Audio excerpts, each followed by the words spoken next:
Hello साथियों, नमस्कार। आप सभी का स्वागत है सभी एकेडमी यूट्यूब चैनल में। साथियों, आज का जो पेपर हुआ है जूनियर असिस्टेंट एग्ज़ाम का, जो कि 62 पोस्ट पर ये वैकेंसी निकली थी, उसका साथियों हम हिंदी का लेवल देखने जा रहे हैं। और साथियों, हिंदी के कैसे कैसे क्वेश्चन पूछे गए हैं आपको इस वीडियो में पूरा दिखाने वाले हैं। और साथियों, आप बताना ज़रूर कि हिंदी का लेवल आपको कैसा लगा है। तो चलिए साथियों, वीडियो को शुरू करते हैं। चलिए चलते हैं वीडियो में आगे की तरफ। तो साथियों, पहला क्वेश्चन है, कृति नहीं पढ़ी वाक्य में कौन सा वाच्य है। तो साथियों, इसमें हो जाएगा कर्म वाच्य। अगला क्वेश्चन पूछा गया था, हृदय में संचित रति आदि स्थायी भावों को कार्य, मन और वचन की चेष्टा के रूप में प्रकट होना क्या कहलाता है। तो साथियों, ये कहलाता है विभाव। ऑप्शन बी बिल्कुल करेक्ट आंसर हो जाएगा। अगला क्वेश्चन पूछा गया था, निम्नलिखित में से पर्यायवाची शब्द हैं। तो साथियों, हुतासन और अनल ये एक ही शब्द के पर्यायवाची हैं। तो ऑप्शन ए बिल्कुल करेक्ट आंसर हो जाएगा। ठीक है, हुतासन, ऑप्शन ए बिल्कुल करेक्ट हो जाएगा। अगले क्वेश्चन पर बढ़ते हैं। अगला क्वेश्चन है साथियों, साहित्य दर्पण। साहित्य दर्पण के जो रचनाकार हैं वह कौन है। तो साथियों, साहित्य दर्पण के जो रचनाकार हैं वह हैं साथियों शिवनाथ। ऑप्शन बी इस क्वेश्चन का बिल्कुल करेक्ट आंसर हो जाएगा, शिवनाथ है ये। ठीक है, अगले क्वेश्चन की तरफ बढ़ते हैं, पाँचवें क्वेश्चन की तरफ। पाँचवा क्वेश्चन है, कौतुकार्थ अनुयुक्त वचन या विकृत रूप से रचना से आह्लाद युक्त मनोविकार हो तब कौन सा रस होता है। तो साथियों, यह हो जाएगा साथियों रौद्र रस। ठीक है, अगले क्वेश्चन पर बढ़ते हैं। अगला क्वेश्चन पूछा गया था, निम्नलिखित में से कौन सी रचना महादेवी वर्मा जी की नहीं है। तो साथियों, शोकोच्छ्वास ये रचना नहीं है महादेवी वर्मा जी की। तो ऑप्शन बी बिल्कुल सही आंसर हो जाएगा। अगला क्वेश्चन है, जहाँ उपमेय या प्रस्तुत की उत्कृष्ट उपमान या अप्रस्तुत के रूप संभावना या कल्पना की जाए, वहाँ कौन सा अलंकार होता है। तो साथियों, वहाँ होता है उत्प्रेक्षा दीपक। साथियों, इस क्वेश्चन में भी ये थोड़ा डाउट है। ठीक है, अगले क्वेश्चन पर बढ़ते हैं। सातवां और साथियों आठवां क्वेश्चन जो है इसको मैं स्किप कर रहा हूँ। ठीक है, दोनों क्वेश्चन का मुझे आंसर ठीक तरह से नहीं पता है। अगले क्वेश्चन पर बढ़ते हैं। अगला क्वेश्चन पूछा गया है, बिहारी की जो रचना है सतसई, यह किस भाषा का प्रयोग किया गया है। तो साथियों, इसमें ब्रज भाषा का प्रयोग किया गया है। ऑप्शन डी बिल्कुल करेक्ट आंसर हो जाएगा, ब्रज भाषा का। अगला क्वेश्चन है, कारक सूचित करने के लिए संज्ञा या सर्वनाम के आगे जो प्रत्यय लगाए जाते हैं उन्हें क्या कहते हैं। उन्हें कहते हैं साथियों विशेषण। ऑप्शन सी वाला विकल्प करेक्ट आंसर हो जाएगा। ठीक है, अगला क्वेश्चन है, किस विद्वान के अनुसार तक, भर, मात्र, वैसा, सा, आजकल, परसों आदि अव्यय नहीं है क्योंकि इनके आगे कारक की विभक्तियों का प्रयोग होता है। तो साथियों, यह है कामता प्रसाद गुरु। ऑप्शन बी इस क्वेश्चन का करेक्ट आंसर हो जाएगा। ठीक है, अगले क्वेश्चन पर बढ़ते हैं। अगला क्वेश्चन है, इच्छु का तद्भव रूप है। तो साथियों, इच्छु का जो होता है तद्भव रूप ईंख हो जाएगा। ऑप्शन बी सही आंसर हो जाएगा इसका। अगले क्वेश्चन पर बढ़ते हैं। अगला क्वेश्चन है, फूलों का सकल मही छाई, जनु वर्षा ऋतु प्रकट बढ़ाई। तो साथियों, इसमें हो जाएगा उत्प्रेक्षा अलंकार। ठीक है, उत्प्रेक्षा अलंकार हो जाएगा। अगले क्वेश्चन पर बढ़ते हैं।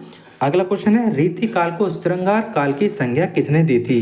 तो साथियों, इसमें हो जाएगा हमारा उपयुक्त में से कोई नहीं, और इसको जो संज्ञा दी थी वह दी थी साथियों विश्वनाथ प्रसाद मिश्र जी ने।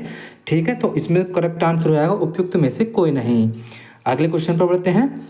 अगला क्वेश्चन पूछा गया साथियों, उमादिनी किसकी रचना है। तो साथियों, उमादिनी जो रचना है यह है सुभद्रा कुमारी चौहान की। ऑप्शन ए इस क्वेश्चन का बिल्कुल करेक्ट आंसर हो जाएगा, सुभद्रा कुमारी चौहान। अगले क्वेश्चन पर बढ़ते हैं।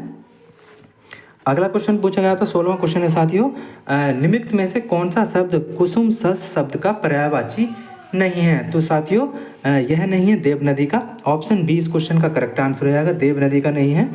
अगला क्वेश्चन पूछा गया था, रामाज्ञा प्रश्न किसके द्वारा लिखी गई है। तो साथियों, ये जो लिखी गई है ये लिखी गई है साथियों तुलसीदास जी के द्वारा। ऑप्शन ए इस क्वेश्चन का बिल्कुल करेक्ट आंसर हो जाएगा, तुलसीदास। अगले क्वेश्चन पर बढ़ते हैं। अगला क्वेश्चन है, भरत मुनि ने अपने नाट्य शास्त्र में भावों की संख्या बताई है। तो साथियों, ये बताइए 8 इन्होंने। ठीक है, ऑप्शन सी बिल्कुल करेक्ट आंसर हो जाएगा, 8। अगले क्वेश्चन पर बढ़ते हैं। अगला क्वेश्चन है, माखनलाल चतुर्वेदी को किस पुस्तक के लिए साहित्य अकादमी पुरस्कार मिला था।